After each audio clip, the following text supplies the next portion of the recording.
Grace, tu t'es encore effondrée? Incroyable. Réponds à mes appels, Grace. Quel genre de femme es-tu? La voix d'Eric retentit dans le téléphone, coupant les sirènes d'ambulance. Je suis en route pour l'hôpital. Je pourrais perdre le bébé, ai-je réussi à dire en retenant mes larmes. Les ambulanciers s'affairent autour de moi, le visage concentré et sombre. Eric s'ébroue à l'autre bout du fil. Eh bien, nous sommes ici affamés parce que tu ne peux pas préparer le dîner. Et maintenant, tu te détends dans un hôpital? Réveille-toi, ma gorge se serre tandis que j'essaie de reprendre mon souffle. Un secouriste me regarde avec inquiétude. Vous devriez vous efforcer de rester calme, madame. C'est important pour le bébé. J'acquiesce en serrant mon téléphone. Eric, je fais de mon mieux. Il ne s'agit pas du dîner. Il s'agit de notre enfant. Il répond par un soupir lourd et frustré. Tu fais de ton mieux, hein? On dirait que ton mieux n'est jamais suffisant. Je raccroche. Incapable d'écouter davantage. Mon cœur bat douloureusement dans ma poitrine, et pas seulement à cause de la tension physique. L'ambulancier secoue subtilement la tête. Nous serons bientôt à l'hôpital. Continuez à respirer. Alors que je suis allongée, les pensées des critiques constantes et de l'indifférence d'Eric reviennent dans mon esprit comme un vieux disque rayé. Chaque mot dur résonne plus fort dans l'espace froid et confiné de l'ambulance. À mon arrivée à l'hôpital, je suis rapidement transportée dans le service de maternité. Les infirmières se déplacent avec un manque de pratique, et je saisis des bribes de diagnostic et d'inquiétude. Mon gynécologue obstétricien, le docteur Collins, arrive peu après. Grace, accrochez-vous, me dit-elle d'un ton calme mais pressant. Nous allons faire tout ce qui est en notre pouvoir pour nous assurer que vous et le bébé allez bien. J'acquiesce, sentant une larme glisser sur ma joue. Merci, docteur Collins. Les heures passent. Rythmées par les bips des moniteurs et le bourdonnement silencieux de l'activité hospitalière. C'est surréaliste, un contraste saisissant avec le chaos de ma vie familiale. Le docteur Collins me donne régulièrement des nouvelles, son attitude calme est une bouée de sauvetage au milieu de la tempête qui m'habite. La tension finit par retomber, le bébé est stable pour l'instant, me dit-elle en m'offrant un sourire rassurant, mais vous devez éviter le stress. C'est essentiel. J'acquiesce faiblement, sachant à quel point cette demande me semble impossible avec Eric à la maison. J'essaierai, Dr. Et la pièce devient silencieuse après le départ du docteur Collins, à l'exception du doux tic-tac d'une horloge voisine. Je la regarde fixement, comptant les secondes, essayant de ralentir la course de mes pensées. Je dois trouver un moyen de m'en sortir. Mon téléphone sonne à nouveau, interrompant ce bref moment. C'est un message d'Eric. Ne t'attends pas à ce que je vienne? Débrouille-toi tout seul. Je jette le téléphone de côté, ressentant une poussée de quelque chose que je n'avais pas ressenti depuis des semaines. Et la colère. Quel genre de personne n'est même pas capable de se montrer quand sa femme est à l'hôpital, risquant tout pour son enfant à naître? Cette colère mijote et m'apporte un étrange réconfort. Il est peut-être temps que je commence à penser à ce dont j'ai besoin. Ce dont le bébé a besoin. Et pas seulement à ce qu'Eric veut. Cette prise de conscience me frappe comme une vague, à la fois terrifiante et libératrice. La porte s'ouvre en grinçant et une infirmière entre avec un plateau de nourriture. C'est l'heure de manger, Grace. Vous avez besoin de force. Je la regarde et acquiesce. Je ne suis pas sûre de ce que seront mes prochaines étapes, mais une chose est claire. Je dois devenir plus forte. Assez forte pour me défendre et défendre mon bébé. Assez forte pour affronter la suite des événements. Même si cela signifie affronter Eric. Je prends la première bouchée, laissant la chaleur de la nourriture s'infiltrer dans mes os. C'est un petit pas, une action simple, mais c'est le début de quelque chose de plus grand, de nécessaire. Pour l'instant, je me concentre sur la nourriture et la respiration. Le combat peut attendre demain. Les lumières fluorescentes clignotent au-dessus de moi, imitant le vacillement des émotions que je ressens à l'intérieur. Appuyé contre les draps blancs de l'hôpital, je ferme les yeux, me souvenant d'une époque où la vie semblait plus simple. Il y a 2 ans, j'étais l'un des principaux responsables marketing de mon entreprise. Je m'épanouissais dans le rythme des réunions, des présentations et des brainstorming nocturnes. C'est au cours d'une de ces journées trépidantes que j'ai rencontré Eric pour la première fois. Il n'a pas toujours été comme ça. À l'époque, il était charmant et attentif, me surprenant avec un café pendant ses longues nuits, me couvrant de cadeaux attentionnés et me faisant rire. Aujourd'hui, ce souvenir me semble lointain, presque comme un rêve. Me perdant dans mon travail, je n'avais pas vu les signes avant-coureurs lorsque notre romance éclair a débouché sur un mariage précipité. À bout d'1 an, j'étais enceinte et il est devenu évident que mon rôle devait changer. Eric m'a gentiment suggéré de devenir une femme au foyer. Ce n'est que jusqu'à l'arrivée du bébé, m'a-t-il assuré, son bras autour de mon épaule. J'ai accepté, je l'ai cru, en même temps, j'ai cru en nous. Mais au fil des mois, la dynamique a changé. La patience d'Eric s'est amoindrie et ses exigences sont devenues implacables. Cet homme autrefois affectueux s'est transformé en quelqu'un de plus froid et de plus critique chaque jour. J'ai appelé l'infirmière, j'avais besoin d'une voix pour briser la chaîne de mes pensées. Puis-je avoir de l'eau? Ma voix était plus faible que je ne le pensais. Bien sûr. Madame Green. L'infirmière a répondu en souriant gentiment. Merci, murmurai-je. Aussi simple que soit ce geste, il me rappelait la décence élémentaire, ce qui manquait souvent au comportement d'Eric à l'heure actuelle. L'infirmière revint avec une tasse qu'elle posa sur la table d'appoint. Essayez de vous reposer, Madame Green. Le stress n'est bon pour personne. J'ai acquiescé. Appelez-moi Grace. D'accord, Grace, dit-elle doucement avant de sortir. Sa gentillesse était un baume, un contraste frappant avec ce à quoi je suis confrontée quotidiennement. L'attitude dédaigneuse d'Eric n'était pas limitée au moment de stress. Il y a une semaine, lors d'un dîner en famille, sa mère, Cheryl, m'a transpercé de son regard glacial. Grace, ce plat est trop salé. Et tu ne crois pas que tu devrais déjà mieux maîtriser les tâches ménagères? Avant que je ne puisse répondre, Eric a ajouté, maman a raison, Grace. Pour quelqu'un qui reste à la maison. Tu devrais déjà être plus compétente dans ces domaines. J'ai souri fermement, ravalant la réplique qui me brûlait le fond de la gorge. Je fais de mon mieux, Cheryl. Eh bien, ton mieux doit s'améliorer, a-t-elle répliqué, ses yeux ne quittant pas les miens. Ce soir-là, alors que je faisais la vaisselle seule, j'ai demandé à Eric pourquoi il ne m'avait jamais défendu. Ce sont mes parents, Grace. Je ne peux pas me disputer avec eux pour des choses simples. Il faut que tu t'en occupes mieux. Mieux le gérer. Ces mots résonnaient dans mes oreilles alors que je buvais de l'eau, pensant à la distance que j'avais parcourue depuis cette cadre confiante jusqu'à quelqu'un qui remettait maintenant en question ses moindres faits et gestes. Mais dans cette chambre d'hôpital stérile, quelque chose de nouveau bourgeonnait. Une détermination. Les paroles du docteur Collins sur le stress et la simple gentillesse de l'infirmière m'ont rappelé que la vie échappait au contrôle d'Eric. Il existait un monde où je pouvais redevenir forte, non seulement pour moi, mais aussi pour mon enfant. Je savais ce qu'il fallait faire. Redevenir cette femme forte et indépendante ne serait pas facile, mais il fallait mettre un terme à cet effondrement, à cette flexion et à cette rupture. Pour mon bébé et pour moi-même. Un coup frappé à la porte a interrompu mes pensées. C'était le docteur Collins qui tenait une planchette à pince. Grace, pouvons-nous parler? Me demanda-t-elle doucement. J'ai hoché la tête, me dérobant à moi-même. Bien sûr, docteur Collins. Que dois-je savoir?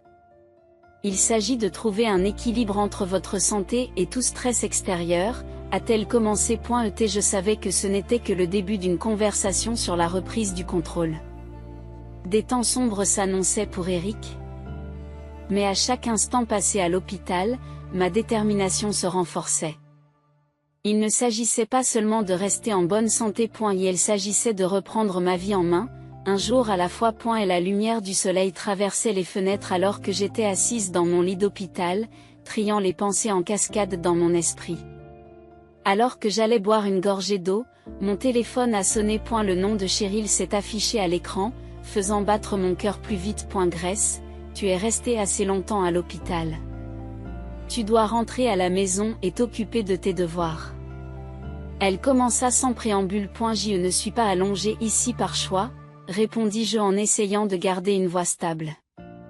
Je dois rester ici pour la santé du bébé. Des excuses, se moqua-t-elle. Tu es une femme inutile pour mon fils, et il est grand temps que tu fasses un pas en avant. Nous voulons que le dîner soit prêt quand Eric rentrera. La ligne s'est coupée, me laissant tremblante de colère. Je venais de subir une crise de santé terrifiante, et tout ce à quoi il pensait, c'était le dîner. Soudain, la porte de l'hôpital s'est ouverte et Eric est entré en trombe. Grace, qu'est-ce qui te prend d'ignorer les appels de maman? Son visage se tordit d'irritation. Je me reposais, dis-je, en m'agrippant au barreau du lit pour me soutenir. Le médecin a dit que je devais éviter le stress. Tu es stressée? Et moi, Grace? C'est moi qui travaille toute la journée pour subvenir à nos besoins. Tu crois que je ne travaille pas? J'ai répliqué, me surprenant moi-même par la netteté de mon ton. Eric commença, mais il s'arrêta en plein milieu de sa phrase lorsque Cheryl entra dans la pièce. Son visage était un masque de fureur froide. Vraiment, Grace?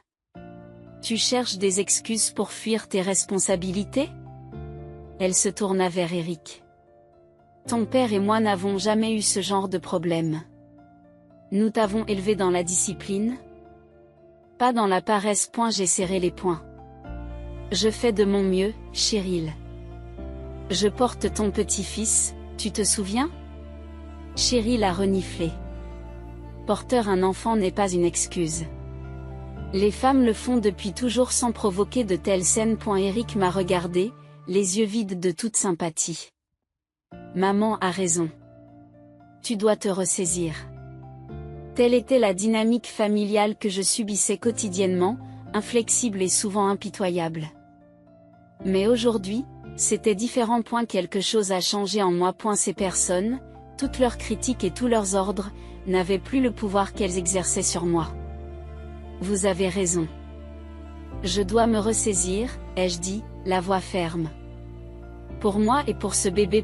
Parce que cette situation, j'ai fait un geste autour de la chambre stérile, ne fonctionne pas. Eric et Cheryl me regardent tous les deux avec stupéfaction. Grace, ne te complique pas la tâche, m'avertit Cheryl, la voix dégoulinante de dédain. Plus difficile pour moi. Je ris amèrement. J'ai déjà du mal à survivre. Cheryl s'est tournée vers Eric. Tu vois, c'est ce que tu obtiens en épousant quelqu'un d'aussi faible. Ça suffit, Cheryl. Les mots sont sortis plus durs que je ne l'aurais voulu. Mais je n'en avais plus rien à faire. Vous avez tous les deux dit ce que vous aviez à dire. Maintenant, laissez-moi tranquille. Les yeux d'Eric se sont rétrécis. N'insiste pas, Grace. J'ai croisé son regard et je n'ai pas bronché. Sors, Eric. J'ai besoin de repos et tu ne m'aides pas. Ils sortirent enfin, me laissant dans le silence étouffant de la pièce. La porte s'est refermée, pour la première fois, j'ai expiré une bouffée d'air que je ne savais pas contenir. Je me suis rendu compte que je ne pouvais pas continuer comme ça. Je ne pouvais pas continuer ainsi.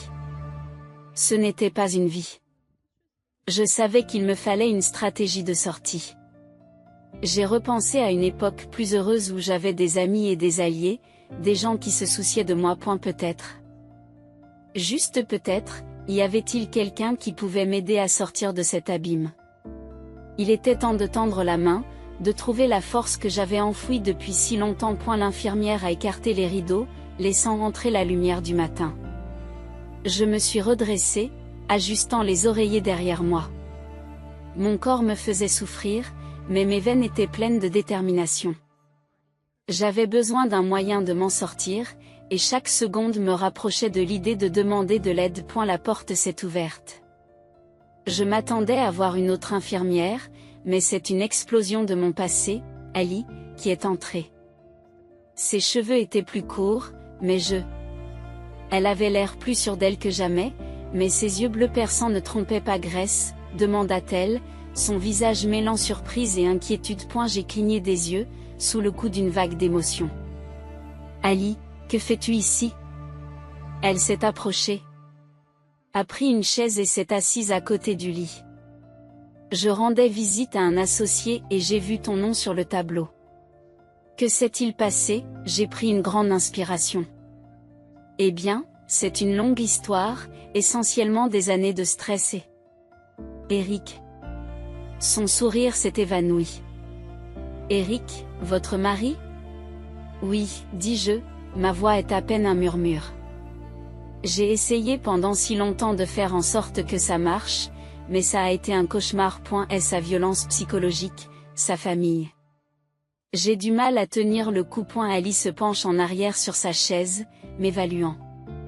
Cela ne ressemble pas à la Grace que j'ai connue. La Grace que j'ai connue était une puissance. Mes yeux se sont mis à pleurer. Je n'ai plus l'impression d'être une puissance. Eh bien, dit-elle fermement, il n'est jamais trop tard pour changer cela. Quelle est la gravité de votre état de santé? Le bébé est stable pour l'instant, ai-je expliqué, mais j'ai besoin d'éviter le stress. Et Eric ne rend pas les choses faciles.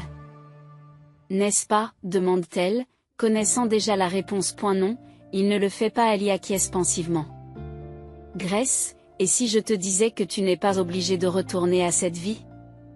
Je peux t'aider à repartir à zéro. Ces mots lui firent l'effet d'une bouée de sauvetage. Qu'est-ce que tu veux dire par là? J'ai un appartement en ville, dit Ali.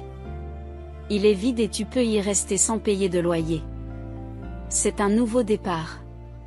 Mon esprit s'emballe. Ne serait-ce pas trop difficile? Pas du tout, m'a assuré Ali. Concentrez-vous sur votre santé et sur le bébé, nous nous occuperons du reste. Le soulagement était immense, mais des inquiétudes réalistes assombrissaient mon esprit. Eric ne me laisserait jamais partir facilement. Qu'en est-il d'Eric? Le visage d'Ali est devenu sérieux. Nous nous occuperons de lui. Pour l'instant, il faut que tu ailles mieux. Elle sortit son téléphone et fit défiler ses contacts. Je connais quelqu'un qui est spécialisé dans le droit de la famille. Et elle peut t'aider dans tes démarches. Chaque mot qu'elle prononçait était comme une nouvelle pièce d'armure que l'on plaçait autour de moi. Pour la première fois depuis des mois, j'ai ressenti quelque chose qui ressemblait à de l'espoir. Pourquoi fais-tu cela pour moi, Ali? Nous avons traversé beaucoup d'épreuves, Grace, répondit-elle. Tu as toujours été là pour moi. Maintenant, c'est à mon tour de t'aider. Et je ne supporte pas de te voir dans cet état. Son offre était plus qu'un simple endroit où rester. C'était une chance de reconstruire ma vie. Merci, Ali. Je ne sais pas quoi dire. Dis simplement que tu prendras soin de toi, dit-elle en me serrant la main. Si tu as besoin de quoi que ce soit, Appelle-moi. Et la conversation avec Ali m'a redonné le goût du travail. Lorsqu'elle est partie passer quelques coups de fil, je me suis adossée aux oreillers. Je ne pouvais pas changer le passé, mais peut-être, juste peut-être, pouvais-je façonner un meilleur avenir. J'avais beaucoup de choses à penser, mais une chose était claire. Je n'étais plus seule dans ce combat. J'avais Ali, et avec son soutien, je pourrais peut-être trouver un moyen de reprendre ma vie en main et de protéger mon bébé. Quelques jours après ma sortie de l'hôpital, je me suis retrouvée dans l'appartement d'Ali, dans le centre-ville. C'était petit mais chaleureux, à milieu de l'atmosphère froide et tendue de ma maison avec Eric. Je me suis installée dans le canapé, ressentant un étrange mélange de soulagement et d'anxiété. Ali s'affairait, déballant les provisions qu'elle avait apportées. Tu dois te reposer, Grace. Laisse-moi m'en occuper. Je te remercie. Je ne sais pas ce que je ferais sans toi. Dis-je sincèrement. Tu t'en sortiras très bien, a-t-elle répondu avec un sourire rassurant. Mais il faut qu'on parle du plan. Le sérieux de son ton a accéléré les battements de mon cœur. Que devons-nous faire? Ali me tendit un bout de papier. Il s'agit des coordonnées d'un excellent avocat spécialisé en droit de la famille que je connais. Il s'appelle Mark Jensen. Il a la réputation de s'occuper des divorces difficiles. J'ai pris le papier, j'en ai senti le poids. C'était une étape importante. Quand dois-je l'appeler? Ali m'a regardé. Ses yeux étaient féroces. Le plus tôt sera le mieux. Eric ne vous laissera pas partir facilement. Tu as besoin d'une protection juridique. J'ai hoché la tête, comprenant la gravité de ses paroles. Tu as raison. Je l'appellerai demain. Le lendemain, comme prévu, j'ai composé le numéro indiqué sur le papier. L'assistante de Marc m'a répondu et j'ai rapidement été mise en relation avec l'avocat lui-même. Grace, Ali m'a informé de ta situation, dit Marc, d'une voix calme et professionnelle. Je veux que tu saches que tu as des options. Je ne veux pas d'un combat interminable, ai-je balbutié, la peur s'insinuant dans ma voix. C'est compréhensible, a-t-il répondu, mais nous devons nous assurer que vous et votre bébé êtes en sécurité. Documentez tout, chaque menace, chaque acte d'agression. J'ai frissonné, les souvenirs me revenant en mémoire. D'accord, je vais le faire. Nous demanderons également une ordonnance restrictive si nécessaire, poursuit Marc. Et je vous guiderai dans la procédure de divorce. Tu n'es pas seul, Grace. Après avoir raccroché, j'ai ressenti une petite étincelle d'espoir. Peut-être, juste peut-être, les choses pourraient s'améliorer. Les jours se sont transformés en semaines, et je me suis lentement installée dans un semblant de nouvelle routine. Ali me rendait souvent visite, et sa fille, Anna, passait me voir avec des cadeaux attentionnés pour le bébé. Un soir, j'ai décidé de parler d'Eric à Anna. Eric n'est pas celui que tu crois, commençai-je prudemment. Anna fronce les sourcils, ses yeux se rétrécissent. Qu'est-ce que tu veux dire? J'ai respiré profondément. Il a été émotionnellement violent. Sa famille aussi. Je ne peux plus vivre comme ça. Le visage d'Anna se durcit. Je travaille avec lui, vous savez. Il n'est pas très gentil non plus.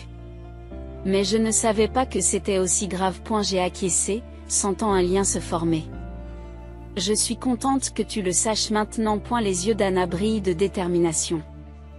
Je peux garder un œil sur lui, vous faire savoir s'il prépare quelque chose. Merci. Cela signifierait beaucoup, ai-je dit, ressentant un élan de gratitude. Au fil du temps, les mises à jour d'Anna sur Eric sont devenues un élément crucial de ma stratégie. Elle m'a fait part de sa frustration croissante au travail, de son attitude dédaigneuse à l'égard de ses collègues et des murmures concernant une éventuelle rétrogradation en raison de son comportement. Un après-midi, j'ai reçu un appel de Marc. Grace, j'ai déposé les papiers du divorce. Eric sera bientôt assigné à comparaître. Prépare-toi à sa réaction. Mon cœur battait la chamade. À quoi dois-je m'attendre? Il sera probablement en colère, mais n'oublie pas que tu fais cela pour ta sécurité et l'avenir de ton bébé. Restez forte, m'a conseillé Marc. Ali est arrivé peu après et s'est assise à côté de moi sur le canapé. Quoi qu'il arrive ensuite, vous avez du soutien. Nous sommes dans le même bateau. J'ai serré sa main, sentant la vérité dans ses mots. La bataille était loin d'être terminée, mais je n'étais plus la même femme effrayée à l'hôpital. J'étais plus forte maintenant, entourée de personnes qui croyaient en moi. En tenant mon ventre en pleine croissance, j'ai murmuré, « Nous allons nous en sortir? Nous devons nous en sortir. » À ce moment-là, j'ai su que j'avais déjà fait le geste le plus important pour reprendre ma vie en main. Le chemin à parcourir était intimidant, mais j'étais prête à l'affronter, étape par étape, entourée de nouveaux alliés et d'une détermination inébranlable. J'étais à mon examen hebdomadaire à l'hôpital et j'attendais le docteur Collins lorsque la porte s'est ouverte. Eric est entré en trombe, les yeux fous et en colère. Il n'avait pas repris contact avec moi depuis que les papiers du divorce avaient été signifiés. J'avais espéré qu'il resterait à l'écart, mais au fond de moi, je savais que c'était mieux ainsi. Qu'est-ce que tu crois faire, Grace? Il a aboyé, s'approchant de la chaise d'examen, son visage à quelques centimètres du mien. Tu crois que tu peux partir comme ça, en emmenant mon enfant avec toi? Mon cœur battait la chamade dans ma poitrine. Eric, s'il te plaît, calme-toi. C'est un hôpital. Est-ce calmé? Il a crié. Sa voix résonnant dans la petite pièce. Vous essayez de ruiner ma vie. Avant que je puisse répondre, le docteur Collins est entré, les yeux écarquillés. Excusez-moi, monsieur. Vous ne pouvez pas faire irruption ici comme ça. Eric s'est retourné contre elle, la pointant du doigt. C'est entre moi et ma femme. Je me suis levée, lui faisant face. Non, Eric, il s'agit de moi et de mon bébé, et vous devez partir. Tu crois que tu peux faire ça? Tu crois que tu peux me quitter et que tout ira bien? Soudain, la porte s'ouvre à nouveau. Anna est entrée et a jeté un regard à Eric. Recule, Eric. Qu'est-ce que tu fais ici? Eric crache, sa colère se reporte sur elle. Anna croise les bras pour protéger Grace. Si vous ne partez pas tout de suite, j'appelle la police. Le visage d'Eric devient rouge de fureur. Tu es tout aussi délirante qu'elle. C'était une erreur dès le départ. Eric, sors de là. J'ai dit, d'une voix tremblante mais ferme. J'ai engagé un avocat. J'ai engagé un avocat. Nous allons divorcer. Il m'a regardé, stupéfait pendant un moment, puis a ri amèrement. Tu reviendras en rampant une fois que ton fantasme se sera effondré. Anna s'est rapprochée d'Eric, la voix dangereusement basse. Sors de là. Tout de suite. Eric semble enfin comprendre la gravité de la situation. Il jeta un coup d'œil entre nous, les dents serrées par la colère. Tu vas le regretter, Grace. Alors qu'il sortait en claquant la porte derrière lui, je m'enfonçai dans le fauteuil, tremblante. Anna s'est assise à côté de moi, posant une main réconfortante sur mon bras. Tu as fait ce qu'il fallait, Grace. Le docteur Collins a hoché la tête, son visage était un masque d'inquiétude. Vous voulez que j'appelle la sécurité? Pour m'assurer qu'il ne reviendra pas? J'ai secoué la tête, essayant de reprendre mon souffle. Non, c'est bon. Il est parti pour l'instant. Anna m'a regardé, les yeux doux et compatissants. Tu vas bien? Je réussis à hocher la tête. Je crois que oui. Merci, Anna. Nous sommes dans le même bateau, tu te souviens, dit-elle en me serrant la main. Le docteur Collins a terminé l'examen et m'a assuré que le bébé allait bien.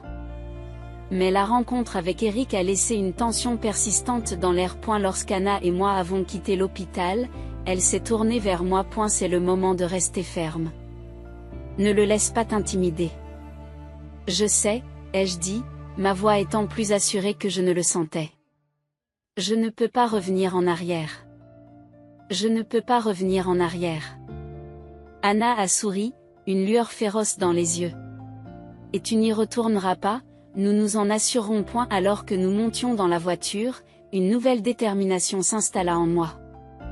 La réaction d'Eric ne m'a pas surprise, mais elle m'a rappelé le chemin parcouru et celui qu'il me restait à parcourir. Le chemin à parcourir était incertain, mais je ne le parcourais pas seul.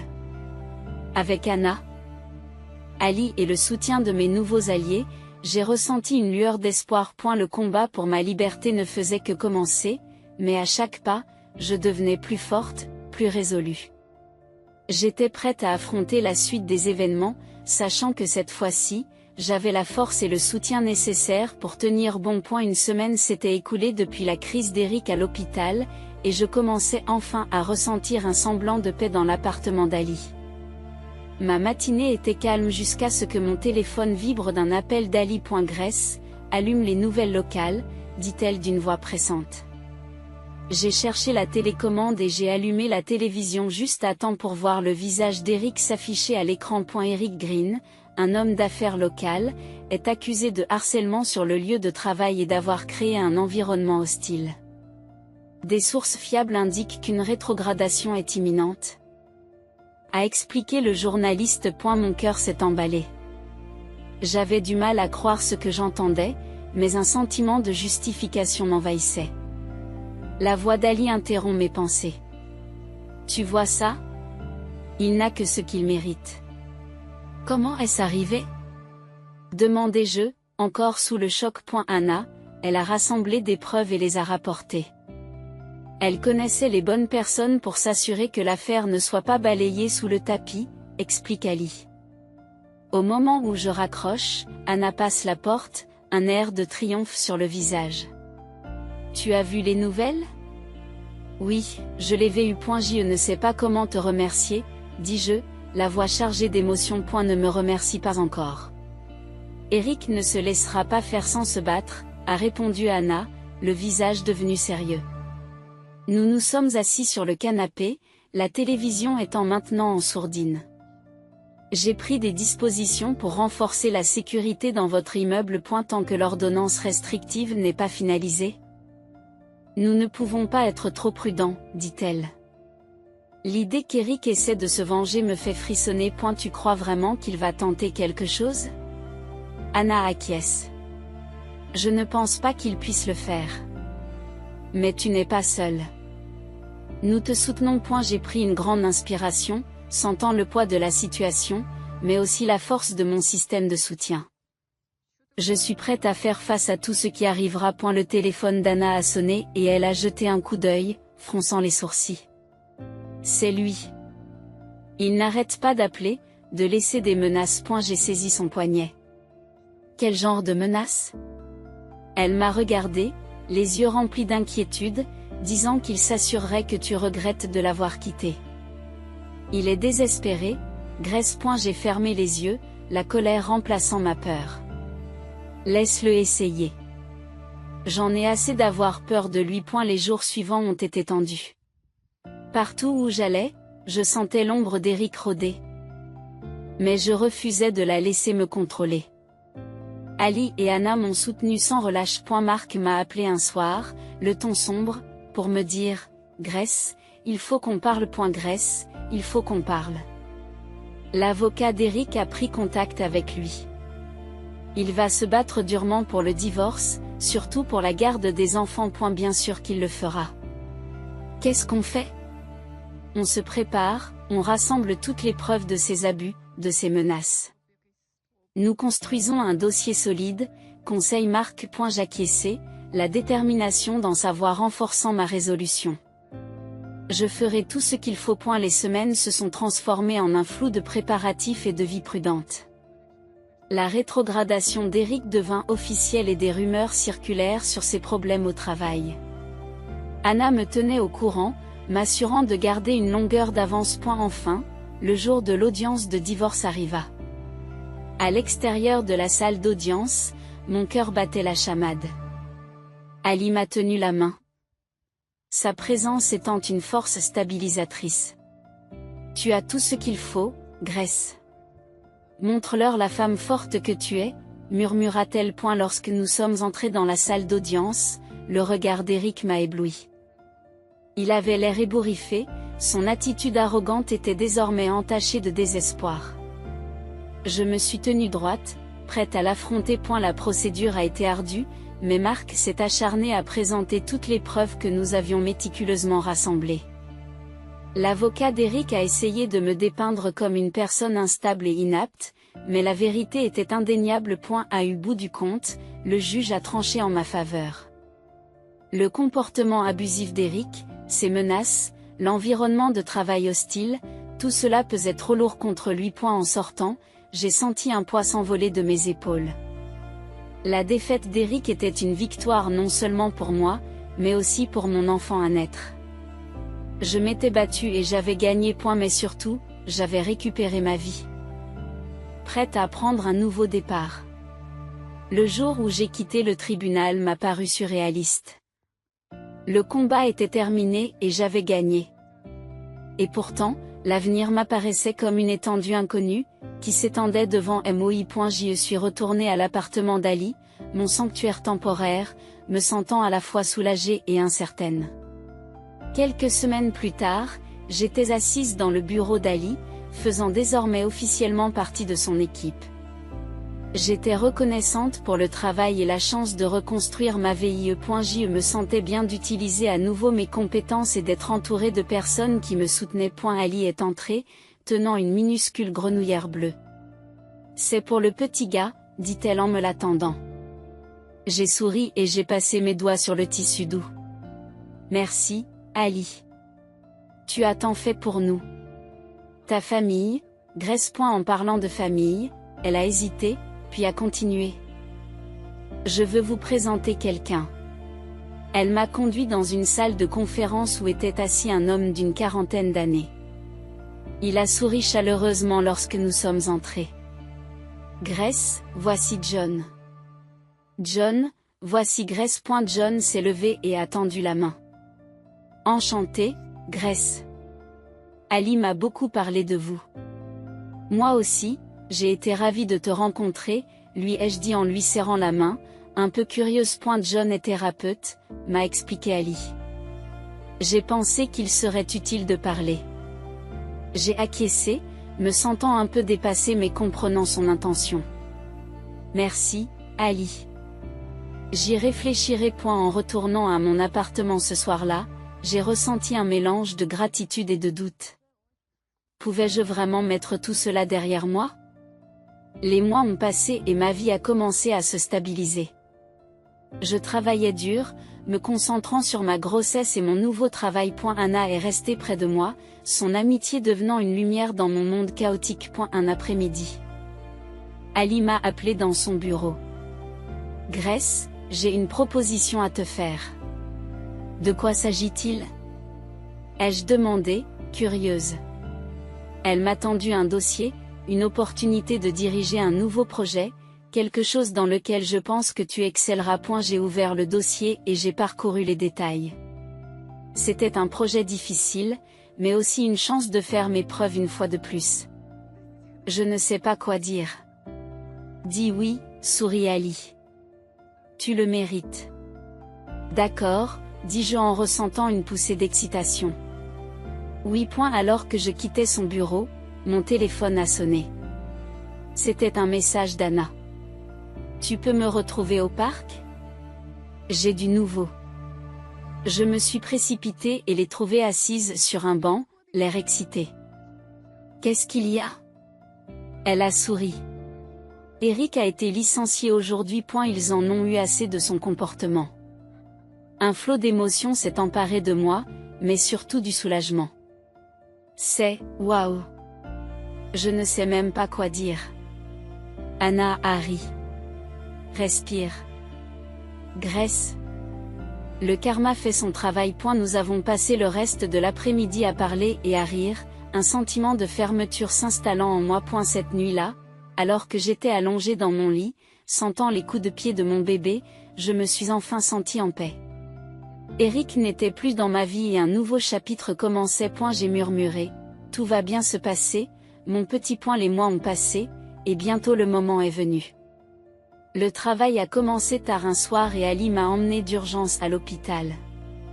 L'accouchement a été intense, mais au moment où j'ai tenu mon fils dans mes bras, tout le reste s'est évanoui. Tu as réussi, a murmuré Ali, les larmes aux yeux. Non, nous l'avons fait, ai-je corrigé, sentant le poids de notre voyage. En berçant mon fils, j'ai réalisé que les moments les plus sombres de ma vie m'avaient conduit jusqu'ici. Je ne me contentais plus de survivre. Je m'épanouissais. Entourée de personnes qui m'aimaient et croyaient en moi. Dans les jours qui ont suivi, j'ai accepté la suggestion d'Ali de rencontrer John pour une thérapie. Cela m'a aidé à digérer tout ce que j'avais vécu et à retrouver confiance en moi. Lorsque j'ai repris le travail, Ali m'a officiellement proposé le rôle de chef de projet. J'ai accepté, me sentant prête à affronter le monde. Ainsi, entourée d'une nouvelle famille d'amis et d'alliés, je me suis lancée dans ma nouvelle vie avec détermination et un cœur plein d'espoir.